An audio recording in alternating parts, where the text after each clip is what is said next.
Hi friends, എല്ലാവർക്കും മൂവ്മാൻ മലയാളത്തിൻ്റെ പുതിയ എപ്പിസോഡിലേക്ക് വീണ്ടും സ്വാഗതം. ബ്ലെസ്സി സംവിധാനം ചെയ്ത് മലയാളത്തിലെ ഒരു ക്ലാസിക് ചിത്രമായി മാറിയ, അതിൽ ഗോകുലിൻ്റെയും പൃഥ്വിരാജിൻ്റെയും പ്രകടനങ്ങൾ കൂടിയായപ്പോൾ ഒരു വിസ്മയമായി മാറിയിട്ടുള്ള ആടുജീവിതം എന്ന ചിത്രം കണ്ടതിന് ശേഷം എനിക്കതിൽ നിന്ന് കണ്ടെത്താൻ സാധിച്ചിട്ടുള്ള കുറച്ച് കാര്യങ്ങളാണ്. കുറച്ച് ഡീറ്റെയിലുകളും ചില സീനുകളുടെ എല്ലാം എക്സ്പ്ലനേഷൻസുമാണ് ഇന്നത്തെ വീഡിയോയിലൂടെ ഞാൻ നിങ്ങളുമായി ഷെയർ ചെയ്യാനായി പോകുന്നത്. വീഡിയോയിലേക്ക് കിടക്കുന്നതിന് മുമ്പ് തീർച്ചയായിട്ടും നെറ്റ്ഫ്ലിക്സിലൂടെ OTT റിലീസ് ചെയ്തിട്ടുള്ള ഈ ചിത്രം നിങ്ങൾ കണ്ടിട്ടുണ്ടെന്ന് ഉറപ്പുവരുത്താൻ ശ്രമിക്കുക.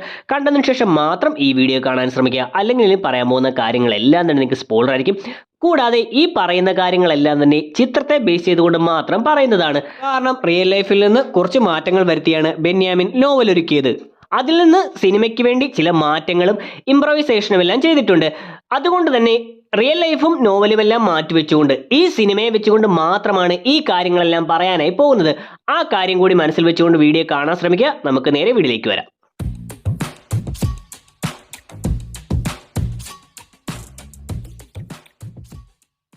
ഒന്നാമത്തേത്, സിനിമയുടെ ആദ്യത്തെ ഷോട്ടിൽ തന്നെ ഒരു മണൽക്കാറ്റ് വരുന്നതായിട്ടും അവിടെ കുറെ ഒട്ടകങ്ങൾ ഉണ്ടായിരുന്നുവെന്നും അതെല്ലാം ഓടി രക്ഷപ്പെടാൻ നോക്കുന്നതായിട്ടും കാണിക്കുന്നുണ്ട്. അവിടെ ആദ്യം 5 ഒട്ടകങ്ങൾ ഉള്ളതായിട്ടും പിന്നീട് വരുന്ന ഷോട്ടുകളിൽ അത് 4ആയും പിന്നെ 3ആയും അവസാനം 2 ഒട്ടകങ്ങൾ മാത്രം ഓടി രക്ഷപ്പെടുന്നതായിട്ടുമാണ് കാണിക്കുന്നത്. സോ ബാക്കിയുള്ള ഒട്ടകങ്ങളെല്ലാം പെട്ടെന്ന് തന്നെ മാഞ്ഞു പോകുന്നതായിട്ട് അല്ലെങ്കിൽ ആ മണലിൽ പെട്ടുപോകുന്നതായിട്ടാണ് കാണിച്ചിരിക്കുന്നത്.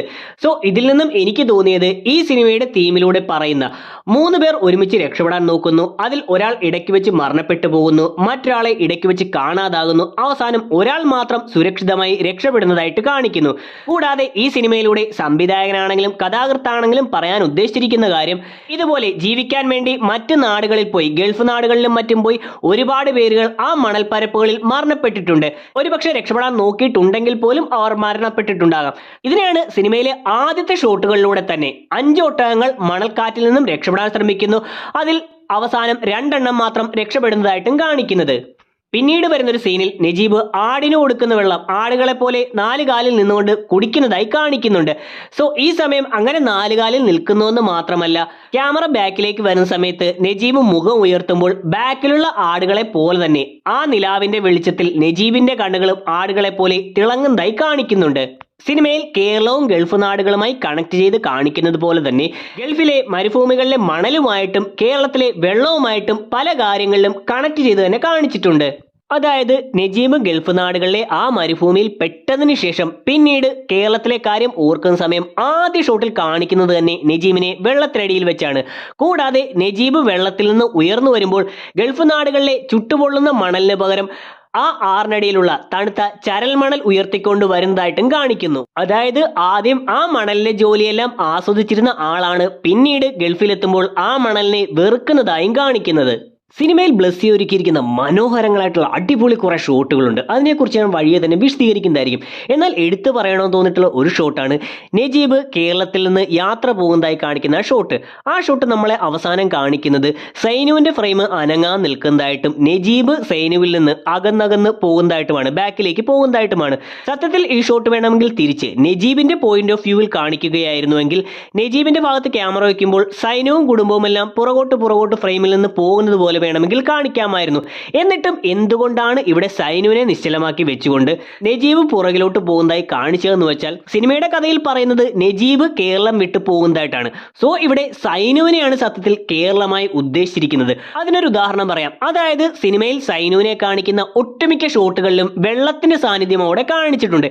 100% ഷോട്ടുകളിലും ഉണ്ടെന്നല്ല, എന്നിരുന്നാലും സൈനുവിനെ കാണിക്കുന്ന ഒട്ടുമിക്ക ഷോട്ടുകളിലും ഒന്നില്ലെങ്കിൽ മഴയായിട്ടോ അല്ലെങ്കിൽ പുഴയിലെ വെള്ളമായിട്ടോ ഏതെങ്കിലും രീതിയിൽ അവിടെ വെള്ളം കൊണ്ടുവന്നിരുന്നതായി കാണിച്ചിട്ടുണ്ട്. സോ ഈ മഴ അല്ലെങ്കിൽ വെള്ളമെന്ന് പറയുന്നത് ഗൾഫ് നാടുകളെ അപേക്ഷിച്ച് കേരളത്തെ വ്യത്യസ്തമാക്കുന്ന ഒന്നാണ്. അതുകൊണ്ടാണ് ഈ സൈനുവിനെ കേരളമാക്കി കാണിച്ചുകൊണ്ട് ആ കേരളത്തിൽ നിന്നും നജീബ് അകന്നകന്ന് പോകുന്ന രീതിയിൽ ഈ ഷോട്ടിലൂടെ സംവിധായകൻ കാണിച്ചിരുന്നത്. പിന്നീട് നജീബ് ആ മരുഭൂമിയിൽ പെട്ടുവെന്ന് ഉറപ്പായതിനു ശേഷം തൻ്റെ കൂടെയുള്ള ആ പ്രായമായ ആളോട് താങ്കൾ ഇവിടെ വന്നിട്ട് എത്ര നാളായെന്ന് ചോദിക്കുകയും അതിന് മറുപടിയായി ആ പ്രായമുള്ളയാൾ അന്തർ സേ കോയി ബാഹർ നാ ജാ സക്തേ എന്ന പാട്ടിന്റെ വരികൾ മൂളുന്നതായിട്ടാണ് കാണിക്കുന്നത്. സോ ഇതിൽ നിന്നും ഇയാൾ ഇവിടെ വന്നിട്ട് എത്ര നാളായെന്ന് കണക്ക് കൂട്ടുകയാണെങ്കിൽ ഇയാൾ പാടുന്ന ആ പാട്ടിന്റെ വരികളുള്ള സിനിമ ഇറങ്ങുന്നത് 1973-ലാണ്. ഈ ചിത്രത്തിന്റെ കഥ ഈ ഭാഗത്ത് നടക്കുന്നത് 1991-ലോ മറ്റോ ആണ്. സോ ഏകദേശം 18 വർഷം മുന്നേയുള്ള ഒരു പാട്ടിന്റെ വരികളാണ് ഇയാൾ ഇവിടെ മൂളുന്നത്. കൂടാതെ ഇയാൾക്ക് ഇത്രയും പ്രായമുള്ളതായിട്ട് കൂടി കാണിക്കുന്നത് കൊണ്ട്, സ്വന്തം പേര് വരെ മറന്നുപോയതായിട്ട് കാണിക്കുന്നത് കൊണ്ട്, ഈ പാട്ടിന്റെ കാര്യം വെച്ചുകൊണ്ട് ഏകദേശം 10-18 വർഷങ്ങളായി ഈ മരുഭൂമിയിൽ പെട്ടുപോയിട്ടുള്ള ആളാണെന്ന് അനുമാനിക്കാം. പിന്നീട് കുറച്ച് നാളുകൾക്ക് ശേഷം നജീബ് വണ്ടിയുടെ മിററിലൂടെ തന്റെ മുഖം നോക്കുന്നതായി ഒരു ഷോട്ടിൽ കാണിക്കുന്നുണ്ട്.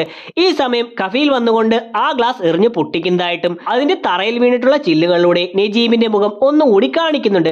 സോ ഈ ഷോട്ടിൽ പൊട്ടിത്തകർന്നു കിടക്കുന്ന ആ ഗ്ലാസിന്റെ പല ഭാഗങ്ങളിലൂടെ നജീബിന്റെ മുഖം കാണിക്കുന്നതിലൂടെ നജീബിന്റെ ആ മനോഹരമായിരുന്ന മുഖത്ത് വന്നിരിക്കുന്ന മുറിപ്പാടുകളെയും ആ മനോഹര മുഖം തകർന്നു പോയിരിക്കുന്നതിനെയും വികൃതമായിരിക്കുന്നതിനെയും എല്ലാമാണ് സൂചിപ്പിക്കുന്നത്. ഇങ്ങനെ ഈ ഗ്ലാസ് പൊട്ടുന്ന സീനിനെ തൊട്ട് മുന്നേ ആയിട്ട് ഒരാൾ അവിടെയുള്ള ചെമ്മരിയാടുകളുടെ രോമം എടുക്കുന്നതായും ആ സമയം കൂടെയുള്ളയാൾ മറ്റുള്ളവർ മെഷീനെല്ലാം ഉപയോഗിക്കുന്നുണ്ട് എന്നെല്ലാം പറയുമ്പോൾ കഫീൽ അവിടേക്ക് വന്നുകൊണ്ട് നമ്മളും സമയത്തിനനുസരിച്ച് ചേഞ്ച് ചെയ്യണമെന്ന് പറയുന്നുണ്ട്. ഇങ്ങനെ ഈ ചേഞ്ച് ചെയ്യണം എന്നുള്ള വാക്ക് പറഞ്ഞതിന് ശേഷം വരുന്ന ഷോട്ടിൽ തന്നെയാണ് കൃത്യമായി നജീബിന്റെ രൂപത്തിലെ ഈ ചേഞ്ചും നമ്മളെ സംവിധായകൻ കാണിക്കുന്നത്. പിന്നീട് സിനിമയിൽ കൊണ്ടുവന്നിട്ടുള്ള വലിയൊരു കണ്ടിന്യൂറ്റി ഡീറ്റെയിൽ ആണ്. അതായത് നജീബ് ഒരു വണ്ടിയിൽ കിടന്ന് ഉറങ്ങുന്നതായിട്ട് പല ഭാഗത്തും സിനിമയിൽ കാണിച്ചിട്ടുണ്ട്. ആ സമയങ്ങളിലൊന്നും ആ വണ്ടിയുടെ ചില്ല് അങ്ങനെ പൊട്ടിയിട്ടുള്ളതായി കാണിച്ചിട്ടില്ല. ഇതിനുശേഷം കുറച്ച് സമയം കഴിഞ്ഞാണ് ആലിപ്പഴം വീഴുന്ന ഷോട്ടുകൾ കാണിക്കുന്നത്. ഈ ആലിപ്പഴം വീഴുന്ന ഷോട്ടുകൾ കാണിക്കുന്നത് കുറച്ച് മാറിയാണ്. ആ സമയത്ത് ഒരിക്കൽ പോലും ആ വണ്ടിയോ ജോലി സ്ഥലമോ കാണിക്കുന്നില്ല. പിന്നീട് കുറെ ഷോട്ടുകൾക്ക് ശേഷമാണ് നജീബ് രക്ഷപ്പെടുന്ന ആ അവസരത്തിൽ മാത്രമാണ് വീണ്ടും ഈ വണ്ടി എടുത്തു തന്നെ നമ്മളെ കാണിക്കുന്നത്. സോ ആ സമയം ഒന്ന് നോക്കുകയാണെങ്കിൽ ആ വണ്ടിയുടെ ചില്ലുകൾ പൊട്ടിയിരിക്കുന്നതായി കാണാം. ഇത് ഞാൻ നേരത്തെ പറഞ്ഞ ബ്രില്യൻ്റ് ആയിട്ടുള്ള ഒരു കണ്ടിന്യൂറ്റി ഡീറ്റെയിൽ ആണ്.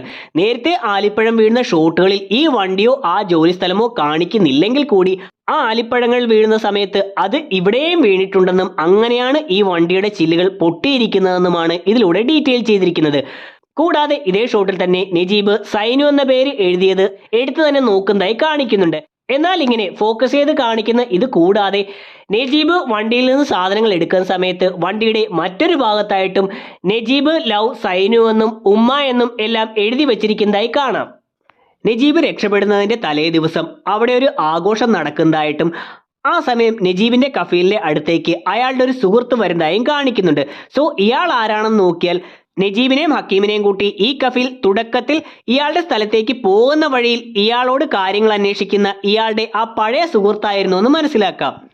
സിനിമയിൽ ദൈവം എന്നൊരു കാര്യത്തെ പല രീതിയിൽ കൊണ്ടുവരാൻ ശ്രദ്ധിച്ചിട്ടുണ്ട്. ഞാൻ നേരത്തെ പറഞ്ഞു റിയൽ ലൈഫിൽ നിന്ന് കുറെ മാറ്റങ്ങൾ നോവലിലേക്ക് വരുത്തിയിട്ടുണ്ട്. അങ്ങനെ മാറ്റം വരുത്തിയിട്ടുള്ള നോവൽ സിനിമയിലേക്ക് കൊണ്ടുവന്നപ്പോൾ പിന്നീടും കുറച്ചുകൂടി മാറ്റങ്ങൾ വരുത്തി കുറച്ചുകൂടി ഇംപ്രവൈസ് ചെയ്തിട്ടുണ്ട്. അങ്ങനെ വരുന്ന സമയത്താണ് ഈ ദൈവങ്ങളുടെ കാര്യങ്ങൾ കുറച്ചുകൂടി വ്യക്തമാകുന്ന രീതിയിൽ സിനിമയിലേക്ക് കൊണ്ടുവന്നിരിക്കുന്നത്. അതിൽ എടുത്തു തന്നെ പറയാനുള്ളത് ഇബ്രാഹിം ഖാദ്രി എന്നുള്ള കഥാപാത്രത്തെ കുറിച്ചാണ്.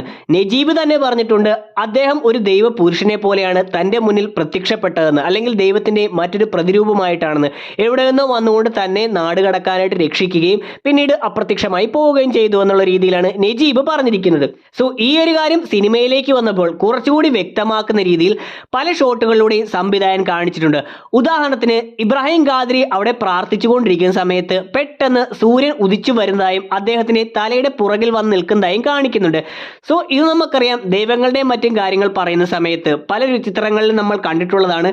തലയുടെ പുറകിലായി ഒരു വലിയ വെളിച്ചമുള്ളതുപോലെ ആ ഒരു രീതിയിലാണ് ഇബ്രാഹിം ഖാദ്രിയെ കാണിച്ചിരിക്കുന്നത്. കൂടാതെ ഹക്കീം ഒരു ഭാഗത്ത് പറയുന്നുണ്ട് ഇബ്രാഹിം ഖാദ്രിയെ അള്ളാഹു മൂസാ നബിയെ അയച്ചതുപോലെ നമ്മളുടെ അടുത്തേക്ക് അയച്ചതാണെന്ന് തോന്നുന്നുവെന്ന്. ഈ മൂസാ നബിയുടെ കഥയെന്ന് പറയുന്നത് ഫറോമാരുടെ ക്രൂരതകളിൽ നിന്നും അവരുടെ അടിമകളെയും മറ്റും രക്ഷിച്ചുകൊണ്ട് ഒരു കടൽ കടന്ന് കടലിനപ്പുറത്തേക്ക് അവരെ കടക്കാനായി സഹായിച്ചു എന്നാണ്. ഇങ്ങനെയാണ് ഈ ഇബ്രാഹിം ഖാദ്രി ഈ രണ്ടുപേരെയും മരുഭൂമി കടക്കാനായിട്ട് സഹായിക്കുന്നത്. മൂസാ നബിയുടെ കഥയിൽ കടലായിരുന്നുവെങ്കിൽ, വെള്ളമായിരുന്നുവെങ്കിൽ ഇവിടെ അത് മരുഭൂമിയായെന്നേ ഉള്ളൂ. ഇങ്ങനെ ഇബ്രാഹിം ഖാദ്രിയെ ദൈവത്തിന്റെ പ്രതിപുരുഷനായിട്ട് പല രീതിയിലും കാണിച്ചിട്ടുണ്ട്. ഈ ഇബ്രാഹിം ഖാദ്രിയുടെ കാര്യങ്ങൾ കുറച്ചുകൂടി വ്യക്തമാകുന്ന രീതിയിൽ അതിനെപ്പറ്റി മാത്രം ഒരു വീഡിയോയിലൂടെ പറയാനായി ഞാൻ ഉദ്ദേശിക്കുന്നുണ്ട്. എന്നാൽ ഈ ഇബ്രാഹിം ഖാദ്രിയെ കൂടാതെ ഹക്കീം എന്ന കഥാപാത്രത്തെയും നജീബിന്റെ മുന്നിൽ അവതരിക്കുന്ന ഒരു ദൈവമായിട്ടാണ് ചിത്രത്തിൽ കാണിച്ചിരിക്കുന്നത്. അതായത് ഈ ഹക്കീമിനെ രണ്ടാമത് കാണിക്കുന്ന ഷോട്ട് തന്നെ മഴ പെയ്യുന്നത് കൊണ്ട് തന്നെ ആകാശത്ത് കാർമേഘങ്ങൾ വന്ന് മൂടുന്നതായിട്ടും ആ കാർമേഘങ്ങൾ മാറി വെളിച്ചം വീശുമ്പോൾ ആ വെളിച്ചത്തിന്റെ അടിയിൽ വന്ന് നിൽക്കുന്നതായിട്ടാണ് നജീബ് രണ്ടാമത്തെ പ്രാവശ്യം ഹക്കീമിനെ ആദ്യമായി കാണുന്നത്. സോ ആകാശത്ത് നിന്ന് ഒരു വെളിച്ചം വന്നിരിക്കുന്ന രീതിയിലാണ് നജീബിന്റെ മുന്നിലേക്ക് ഹക്കീം അവിടെ വരുന്നത്.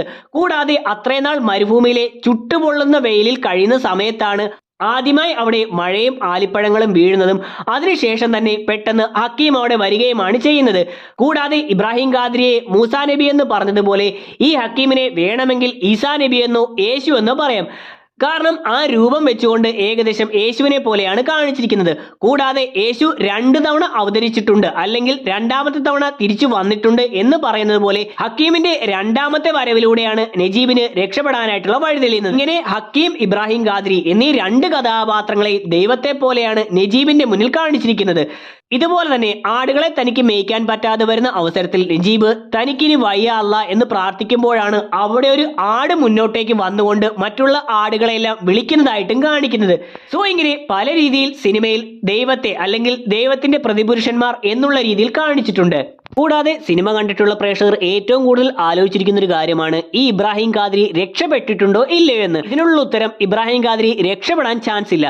അതായത് ആ നാട് വിട്ടുപോകാൻ ചാൻസ് ഇല്ല. അയാളെ ഒരു കുറ്റവാളിയായി കാണിക്കുന്നത് കൊണ്ട് തന്നെ ഗൾഫ് രാജ്യങ്ങളിലെയും മറ്റു നിയമങ്ങൾ വെച്ചുകൊണ്ട് രാജ്യത്ത് നിന്നും പുറത്ത് കടക്കാനായി സാധിക്കില്ല. നജീബ് ഇന്ത്യയിലേക്ക് തിരിച്ചു വന്നതുപോലെ ഇബ്രാഹിം ഖാദ്രിക്ക് ആഫ്രിക്കയിലേക്ക് തിരിച്ചു പോകാനായി സാധിക്കില്ല. പകരം അയാൾ വീണ്ടും ഇതുപോലെ മരുഭൂമിയിൽ അകപ്പെട്ടു പോയവരെ രക്ഷിക്കുന്ന രീതിയിൽ തിരിച്ചു പോയിരിക്കാം. അവരെ രക്ഷിച്ചുകൊണ്ട് റോഡരികിൽ കൊണ്ടുവന്ന് നജീബിനെ ഉപേക്ഷിച്ച് പോയതുപോലെ വീണ്ടും റോഡരികിൽ മറ്റുള്ളവരെ കൊണ്ട് എത്തിച്ചതിന് ശേഷം വീണ്ടും അവിടേക്ക് തന്നെ പോയിരിക്കാം. അല്ലാതെ അയാൾക്ക് രാജ്യത്തിന് പുറത്തു കടക്കാൻ ചാൻസ് വളരെ കുറവാണ്. ഞാൻ നേരത്തെ പറഞ്ഞു നജീബ് അവിടെ എത്തുന്നത് 1991-ലാണ്. സിനിമയുടെ അവസാനം നജീബ് പറയുന്നുണ്ട് 3 വർഷത്തോളം അവിടെ കഴിഞ്ഞുവെന്ന്. സോ ഈ ഒരു കാര്യം ഒന്നുകൂടി വ്യക്തമാക്കുന്നത് പോലെ രക്ഷപ്പെട്ടു വരുന്ന നജീബിന്റെ മുടി വെട്ടുന്ന സീനിൽ ആ മുടി വന്നു വീഴുന്ന പത്രത്തിലായി അവിടെ 1994 എന്ന് കൊടുത്തിരിക്കുന്നതായി കാണാം. മറ്റൊന്ന് നജീബിന്റെയും ഹക്കീമിന്റെയും വേഷത്തിലും ദേഹത്തിലുമെല്ലാം കാലപ്പഴക്കം കൊണ്ടുവന്നിട്ടുള്ള മാറ്റങ്ങളാണ്. അതായത് ഹക്കീമിനെ തുടക്കത്തിൽ കാണിക്കുമ്പോൾ ഹക്കീം എയർപോർട്ടിൽ വെച്ച് ഒരു പുതിയ ഷൂസ് ഇട്ടിരിക്കുന്നതായി കാണിക്കുന്നുണ്ട്. ഇതേ ഷൂസ് തന്നെയാണ് ഹക്കീം വർഷങ്ങൾക്കിപ്പുറവും ഇട്ടിരിക്കുന്നതായി കാണിക്കുന്നത്. എന്നാൽ ആ കാലപ്പഴക്കം കൊണ്ട് ആ ഷൂസിന് ഒരുപാട് കേടുപാടുകൾ വന്നിട്ടുണ്ട്, അടിവശമെല്ലാം പൊട്ടിപ്പൊളിഞ്ഞിരിക്കുകയാണ് എന്ന് കാണിച്ചിട്ടുണ്ട്. ഇതേപോലെ നജീബിന്റെ ഇടത്തെ നെറ്റിയുടെ മുകളിലായി ഒരു അടി കിട്ടുന്നതായും അതിന്റെ ഒരു മുറിപ്പാടുള്ളതായും ആദ്യമെല്ലാം കാണിക്കുന്നുണ്ട്. പിന്നീട് വർഷങ്ങൾക്കിപ്പുറമുള്ള നജീബിനെ കാണിക്കുന്ന സമയത്ത് ആ മുറിപ്പാട് നജീബിന്റെ നെറ്റിയിൽ നിന്നും കുറെ മാഞ്ഞു പോയിരിക്കുന്നതായിട്ടും പകരം മറ്റു പല മുറിപ്പാടുകളും പ്രത്യക്ഷപ്പെട്ടിരിക്കുന്നതായിട്ടും കാണിക്കുന്നുണ്ട്. സോ ഇത് വർഷങ്ങൾ പിന്നിടുമ്പോഴും നജീബിന് കിട്ടിക്കൊണ്ടിരുന്ന പീഡനങ്ങളെ സൂചിപ്പിക്കുന്ന രീതിയിലുള്ള മുറിപ്പാടുകളാണ്. മറ്റൊരു ഭാഗത്ത് ഹക്കീമിന്റെ മരണത്തിന് തൊട്ടു മുന്നേ അയാൾ ഒരു ഭ്രാന്തമായിട്ടുള്ള അവസ്ഥയിൽ എത്തുകയും ഓടി നടന്നുകൊണ്ട് മണ്ണ് വാരി തിന്നുന്നതായിട്ടും കാണിക്കുന്നുണ്ട്. ഇങ്ങനെ മണ്ണ് വാരി തിന്നാനുള്ള കാരണം ആ സമയം ഹക്കീം ഒരു ഹാലൂസിനേഷൻ സ്റ്റേജിലായിരുന്നു. കുറെ മുന്നിലായി കെട്ടിടങ്ങളും മറ്റും നിൽക്കുന്നത് പോലെ മരീചിക പോലെ ഹക്കീമിന് തോന്നുന്നുണ്ട്. ഇതുപോലെ തന്നെ ആ ഭ്രാന്തമായ അവസ്ഥയിലേക്ക് ഹക്കീം എത്തുന്നതിന് മുന്നേ നോർമലായിരിക്കുന്ന ഒരു സ്റ്റേജിൽ മരുഭൂമിയിൽ വെള്ളമുള്ളതുപോലെ നജീബും ഹക്കീമും കാണുന്നുണ്ട്. സോ ഈ ഭ്രാന്തമായ അവസ്ഥയിലും ആ മണ്ണിൽ ഹക്കീം ഒരുപക്ഷെ വെള്ളം കണ്ടിരിക്കാം. സോ അതുകൊണ്ടായിരിക്കാം അവിടെ ഓടി വന്നുകൊണ്ട് ആ മണ്ണ് വാരി വെള്ളമാണെന്ന് കരുതി കുടിക്കുന്നത് പോലെ അല്ലെങ്കിൽ വായിലേക്ക് ഇടുന്നത് പോലെ കാണിക്കുന്നത്. അവസാനത്തേത് സിനിമയുടെ തുടക്കത്തിൽ ആ എയർപോർട്ടിൽ വെച്ചുകൊണ്ട് ആദ്യമായി ഈ കഫീൽ അങ്ങോട്ടേക്ക് വരുമ്പോൾ ഹക്കീം പറയുന്നുണ്ട്, ഇക്ക പണ്ട് പറഞ്ഞിട്ടില്ലായിരുന്നു അറബികൾക്കെല്ലാം അത്തറിന്റെ മണമാണെന്ന്. അപ്പോൾ നജീബ് പറയുന്നത് നല്ല അറബികൾക്കെല്ലാം അത്തറിന്റെ മണമാണെന്നും ഇതേതോ കാട്ടറബിയാണെന്നുമാണ്. അതുകൊണ്ട് തന്നെ സിനിമയുടെ അവസാനം ആ നല്ല അറബി നജീബിനെ വണ്ടിയിലേക്ക് കയറ്റാൻ പോകുമ്പോൾ നജീബ് അതും കാട്ടറബിയാണോ എന്നുള്ള രീതിയിൽ പേടിക്കുന്നതായിട്ടും എന്നാൽ വണ്ടിയുടെ അകത്ത് കയറിയ സമയം നജീബ് ഒന്ന് മണക്കുന്നതായിട്ടും സന്തോഷിക്കുന്നത് പോലെയും കാണിച്ചിട്ടുണ്ട്. സോ നജീബ് ആ മണത്തിലൂടെ അയാൾക്ക് അത്തറിന്റെ മണമാണെന്നും അതുകൊണ്ട് തന്നെ അതൊരു നല്ല അറബിയാണെന്നും തിരിച്ചറിയുന്നതായിരിക്കാം. So that's it. ഇത്രയും കാര്യങ്ങളെല്ലാമാണ് ഈ വീഡിയോയിലൂടെ എനിക്ക് പറയാനുള്ളത്. വീഡിയോ അവസാനിക്കുന്നു. വീഡിയോ നിങ്ങൾക്ക് ഇഷ്ടമായിട്ടുണ്ടെങ്കിൽ ലൈക്ക് ചെയ്യാനും ഷെയർ ചെയ്യാനും സബ്സ്ക്രൈബ് ചെയ്യാനും ശ്രമിക്കുക. വീഡിയോയെക്കുറിച്ച് നിങ്ങളുടെ അഭിപ്രായങ്ങൾ തീർച്ചയായിട്ടും വീഡിയോ കമന്റ് സെക്ഷനിൽ ഉൾപ്പെടുത്തുക. ഇതുപോലെ നിങ്ങൾക്ക് കണ്ടെത്താൻ സാധിക്കുന്ന കാര്യങ്ങൾ തീർച്ചയായിട്ടും വീഡിയോ കമന്റ് സെക്ഷനിൽ ഉൾപ്പെടുത്തുക. നമുക്ക് അടുത്ത എപ്പിസോഡിലൂടെ കാണാം. അതുവരെ ബൈ.